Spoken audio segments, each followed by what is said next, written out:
حدیث نمبر 3865 حدثنا خلاد بن اسلم البغدادی حدثنا النضر بن شمیل اخبرنا عوف عن عبد الله بن عمرو بن ہند الجملی قال علی كنت اذا سألت رسول اللہ صلی اللہ علیہ وسلم اعطانی واذا سکت ابتدأنی هذا حدیث حسن غریب من هذا الوجہ۔ حضرت عبداللہ بن عمرو بن ہند جملی سے روایت حضرت علی کرم اللہ وجہہ نے فرمایا جب میں کچھ مانگتا تو حضور صلی اللہ علیہ وسلم عطا فرماتے، اور اگر میں خاموش رہتا تو حضور صلی اللہ علیہ وسلم مجھ سے ابتدا فرماتے۔ حضرت علی رضی اللہ عنہ بیان کرتے ہیں میں مانگتا رسول اللہ صلی اللہ علیہ وسلم سے تو آپ عطا فرماتے تھے، طلب کرتا تو عطا فرماتے تھے، اور جب خاموشی اختیار کرتا نہیں مانگتا تو سب سے پہلے مجھے عطا فرماتے تھے۔ تو اس میں تعلیم دی جا رہی ہے کہ جہاں تک ہو سکے، کیونکہ عام طور پر مانگنے کے بعد عطا کیا جانا ضروری نہیں ہے، لیکن جو شخص خاموشی اختیار کرتا ہے اس کے لیے خود بخود اللہ تعالیٰ راستے فراہم کرتا ہے۔ طلب نہیں کرنا، طلب کرنے سے کبھی انسان کو اس چیز سے محروم کر دیا جاتا ہے۔ اسی لیے دنیا کے بارے میں بھی آتا ہے کہ جو دنیا کے پیچھے دوڑے گا اس کو دنیا کچھ نہیں ملے گی، جو دنیا کو لات مارے گا دنیا اس کی خدمت میں اس کے قدموں میں ذلیل و رسوا ہو کر آئے گی۔ ایک حدیث شریف کا مفہوم بھی ہے یہ۔ اسی لیے اب اس سے یہ بھی معلوم ہوتا ہے کہ حضرت علی رضی اللہ عنہ حضور سے مانگتے تھے۔ تو جو لوگ کہتے ہیں کہ ہر چیز اللہ سے مانگو، حقیقی معنی میں اللہ ہی عطا کرنے والا ہے، یہ ایک عام مومن کا عقیدہ بھی یہی ہوتا ہے۔ ایک جاہل سے جاہل بھی یہ نہیں کہتا کہ اولیاء عطا کرتے ہیں تو خود سے عطا کرتے ہیں، ہرگز نہیں، بلکہ اولیاء بھی اللہ کے محتاج ہیں، اللہ کی عطا سے اللہ کے حکم سے عطا کرتے ہیں، کبھی وہ اللہ کی مرضی کے خلاف نہیں جاتے۔ تو حضور صلی اللہ علیہ وسلم سے حضرت علی جب بھی مانگا کرتے تھے تو ضرور عطا ہوتا تھا بارگاہ نبوی صلی اللہ علیہ وسلم سے، کیونکہ اللہ تعالیٰ نے آپ سے فرمایا کہ فَأَمَّا الْيَتِيمَ فَلَا تَقْهَرْ وَأَمَّا السَّائِلَ فَلَا تَنْهَرْ، یعنی سائل کو مت جھڑکیے، جھڑکنے سے بھی منع کیا گیا۔ تو حضور صلی اللہ علیہ وسلم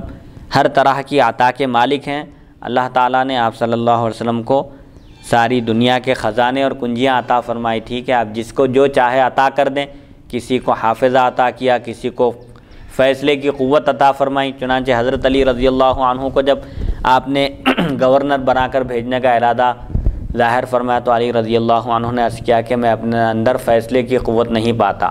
تو رسول اللہ صلی اللہ علیہ وسلم نے آپ کے سینہ اقدس پر اپنا دست مبارک مار کر دعا فرمائی، اللہ کی بارگاہ میں دعا کی۔ چنانچہ حضرت علی رضی اللہ عنہ نے فرمایا کہ میں اپنے اندر اب فیصلے کی اہلیت، فیصلہ کرنے کی صلاحیت پاتا ہوں رسول اللہ صلی اللہ علیہ وسلم کے دست مبارک کی برکت سے۔ تو بہرحال اللہ تعالیٰ نے آپ کو ہر چیز کے خزانے عطا فرمائے۔ آپ نے کبھی کسی سائل کو خالی ہاتھ واپس نہیں کیا، حتیٰ کہ اگر آپ کے پاس اس وقت دینے کے لیے کچھ نہ ہوتا، رقم نہ ہوتی، پیسے نہ ہوتے، تو آپ کسی سے قرض لے کر دیتے اور بعد میں جب پیسہ آ جاتا آپ کے پاس تو آپ وہ قرض ادا کر دیتے تھے۔ حضرت عمر رضی اللہ عنہ نے ایک مرتبہ ہمدردی سے عرض کیا کہ یا رسول اللہ صلی اللہ علیہ وسلم اگر آپ کے پاس ہیں تو آپ کو عطا کرنا ہے، اگر نہیں ہے تو اللہ نے آپ کو اس بات کا مکلف نہیں کیا، اس بات کی تکلیف نہیں دی کہ آپ کسی کے پاس سے قرض لے کر ایک شخص کی ضرورت پوری کریں، ایک شخص کی حاجت پوری کریں اور ایک شخص کی مدد کریں۔ تو رسول اللہ صلی اللہ علیہ وسلم کا چہرہ انور سرخ ہو گیا غصے سے، اور آپ کے چہرے انور سے غصے کے آثار نمایاں ہو گئے۔ اس وقت ایک بدوی کو آپ قرض لے کر عطا فرما رہے تھے، تو اس بدوی نے عرض کیا کہ یا رسول اللہ صلی اللہ علیہ وسلم آپ عطا کیجئے، اللہ نے آپ کو عطا کرنے کے لیے ہی بھیجا ہے۔ سبحان اللہ۔ تو گویا کہ اس بدوی حضرت عمر رضی اللہ عنہ کی نظر اس آیت پر تھی قرآن کی جس میں اللہ تعالیٰ نے حضور صلی اللہ علیہ وسلم خطاب کر کے فرمایا کہ آپ ہاتھ کو بالکل کھلا بھی مت چھوڑیے اور بالکل باندھ کر بھی مت رکھیے۔ مطلب یہ ہے کہ بخالت بھی مت کیجیے اور سخاوت میں بھی اس انتہا کو پہنچ جا رہے ہیں کہ دینے کے بعد اپنے پاس کچھ نہ ہو، ایسا بھی مت کیجیے۔ لیکن خطاب حضور سے ہے اور مراد امت ہے، وہاں پر امت کے لیے تعلیم دی جا رہی ہے کہ بے تحاشا خرچ کر رہے ہیں، اسراف کر رہے ہیں، اسراف بھی مت کیجیے۔ بالکل بخالت کا مظاہرہ کر رہے ہیں، ضرورت کے وقت بھی خرچ نہیں کر رہے ہیں، ایسا بھی مت کیجیے، بلکہ ضرورت کے وقت خرچ کرو، بلا ضرورت پیسوں کو ضائع مت کرو، مال ضائع نہ کرو، ورنہ اللہ کے پاس اس کا جواب دینا ہوگا۔ تو بدوی نے جب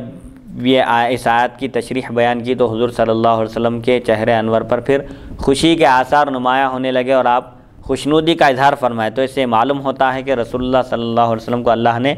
صرف اور صرف عطا کرنے کے لیے بھیجا، آپ نے کبھی کسی سائل کو محروم نہیں فرمایا، حتیٰ کہ اگر آپ کے پاس نہ ہوتا کچھ دینے کے لیے تب بھی آپ قرض لے کر دیتے یا فرماتے سائل سے کہ فلاں سے قرض لے لو ہم ادا کر دیں گے۔ اور اس میں ایک تعلیم یہ بھی دی جا رہی ہے کہ جہاں تک ہو سکے ہم کو مانگنے سے احتیاط کرنا چاہیے، بلا طلب جو چیز ملتی ہے اس کو لے لینا ہے۔ ایک حدیث میں ہے حضور صلی اللہ علیہ وسلم عطا فرما رہے تھے، آپ کی عطا اور بخشش کا سلسلہ جاری تھا، عمر رضی اللہ عنہ کو بھی آپ مال عطا کیے تو عمر رضی اللہ عنہ نے عرض کیا کہ جو مجھ سے زیادہ ضرورت مند ہے، محتاج ہے، آپ اس کو عطا کیجئے یہ مال، اللہ کے فضل سے میرے پاس سب کچھ ہے، کسی چیز کی کمی نہیں ہے، جو مجھ سے زیادہ ضرورت مند ہے، محتاج ہے، اس کو عطا فرمائیں۔ تو رسول اللہ صلی اللہ علیہ وسلم نے فرمایا کہ جب تمہارے پاس مال بغیر خواہش کے، بغیر طلب کے، دل میں کوئی خواہش نہیں ہے کہ فلاں آ جائے اور نذرانہ دے مجھ کو، میری خدمت میں نظر پیش کرے یا لفافے آئے، ایسا کوئی دل میں خواہش نہیں ہے، بلا طلب اگر مال آ جائے تو قبول کر لو، وہ اللہ کی طرف سے ہے اور اللہ تعالیٰ اس میں برکت دیتا ہے۔ اب اس کو لینے کے بعد اگر تم کو ضرورت نہیں ہے تو صدقہ کر دو، خیر خیرات کر دو، ایک شخص کی ضرورت پوری ہو جاتی ہے۔ سبحان اللہ۔ تو اس سے معلوم ہوتا ہے کہ مانگنا پسند نہیں ہے اسلام میں، شریعت میں۔ اگر کوئی ضرورت مند ہو جائے تو مانگ سکتا ہے، اس کو اجازت ہے، البتہ جو چیز بلا طلب، بلا مانگے کے، بغیر مانگے کے ملتی ہے، بن مانگے عطا ہوتی ہے، اس میں اللہ کی طرف سے برکت بھی دی جاتی ہے۔ اور اس حدیث شریف میں یہ بات بھی روشنی ڈالی گئی ہے کہ ہر